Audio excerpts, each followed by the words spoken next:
Ladies and gentlemen, please give a round of applause to welcome our next speaker, Mr. Ashish Naik, Senior Specialist in Advanced Computing at AWS.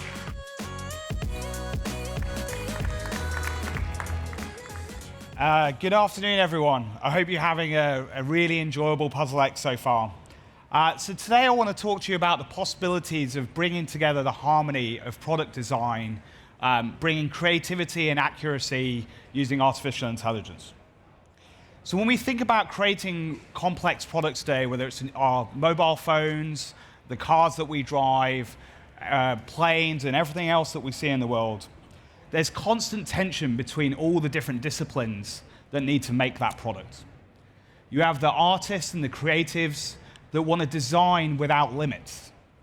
The engineers want to live within the bounds of physics and material science.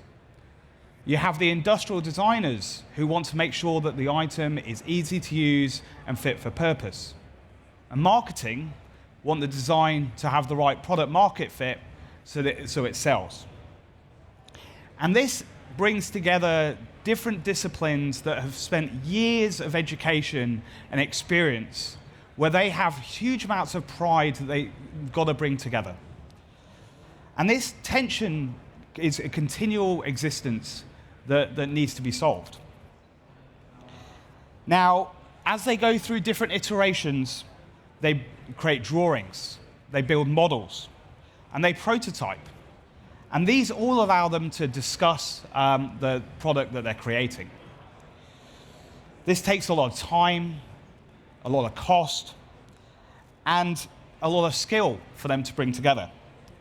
For example, James Dyson in the early 1990s, when he created his first his first bagless vacuum, he created 5,127 prototypes before he nailed the design.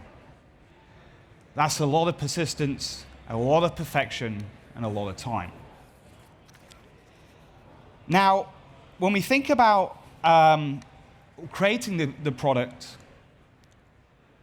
and we finally create it, we've then got to pass on to a manufacturing team, and they've got to say, how on earth are we going to manufacture this?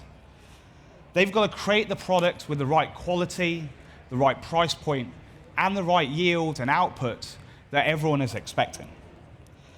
And with the ever-increasing cost of products and their complexity and the pressure and time and cost, organizations have to do something different. Car companies can't build 5,127 prototypes when they go to do this. Actually, car companies are aiming to go down a zero prototyping route, try to do everything digitally and through digital transformation. Companies are already embracing digital technologies, using simulation-driven design and digital manufacturing to reduce the number of prototypes that they build, enabling them to use simulation to iterate faster, at lower cost, in a repeatable way. But that's what they've been doing already. And this now leads us on to think about, well, how can we use generative design, generative approaches, and data-driven approaches to help these two fundamental groups? First, how do we manufacture the vehicle more efficiently? And second, how do we help the designers design multidisciplinary items more effectively? A vehicle today is a complex physical product, balancing structural integrity, weight, and all the different materials and aim to reduce waste. Simulation-driven design can help organizations actually perform engineering design at scale. Manufacturers perform thousands and thousands of simulations. This should animate. What you should be seeing is foam being filled through the slides. Now, if you take a part of a car, like this bit is here, this is the B-pillar of a car, what you actually do is you inject foam into a mold. And the idea is to reduce the amount of product that you use, but increase the contact surface that actually exists. And so what do organizations do? How can they actually improve this? Well, we can use simulated driven design optimization algorithms to actually help us. So what should be happening is on the far side, you have the foam going through. And you start with a hypothesis. I think this is the right direction to inject my foam. You see how it works, and then you iterate on it. You try it again and again and again, and you take the best design, and then you say, let me mutate and run again. And over time, you finally get to the perfect injection molding path. All of this can be automated, all of this can be done iterative, without actually going and building a whole load of prototypes.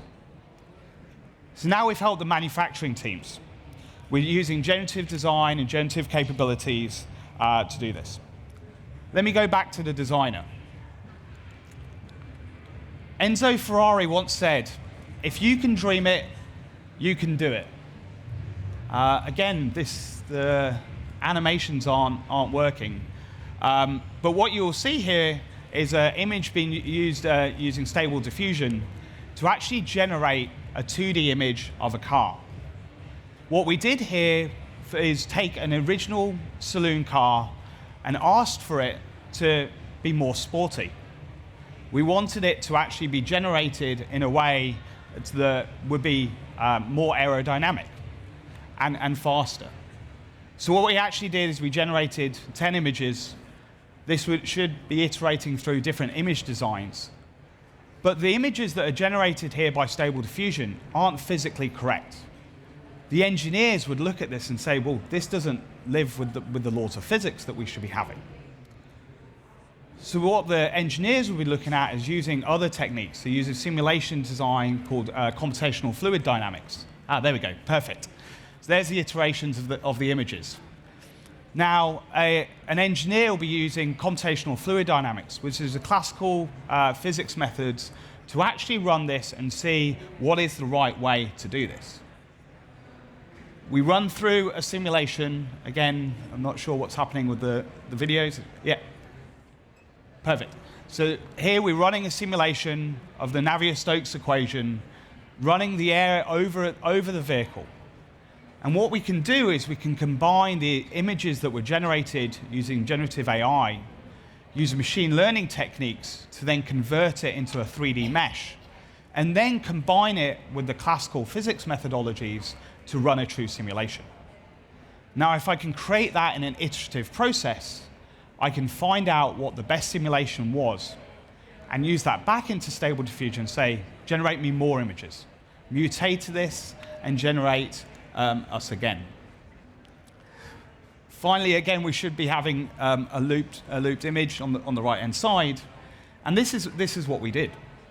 We took the Stable Diffusion base images, ran it through this machine learning pipeline, and then automated the process to take which was the most aerodynamic car, and then feed it back to Stable Diffusion to generate more generations. And this allows us to evolve the vehicle in an automated fashion using data-driven processing and generations. And you can see that actually the car has some very subtle changes that's happened. The bonnet of the car is smoother, the actual windscreen is shallower, and the back of the car also has some modifications.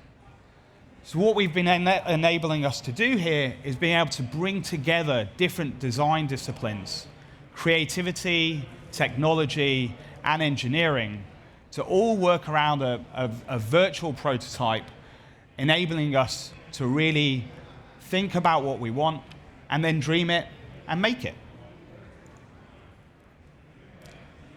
And this is a really, really important time for us. Because if you think about those engineers, you think about those artists, they spent over 20 years learning, training, improving their skills to where they are today. Where we are now with technology, if you think about how old the iPhone is and how much work that we can do with the power of compute and the availability of compute that's on our fingertips, we've achieved a lot of things in 20 years. So the question that I'm asking you is, how can we combine all of the knowledge and everything that we've learned in our education systems, and what can we do, what can we power with the power of compute in the next 20 years to solve some of the world's greatest challenges. So with that, thank you very much.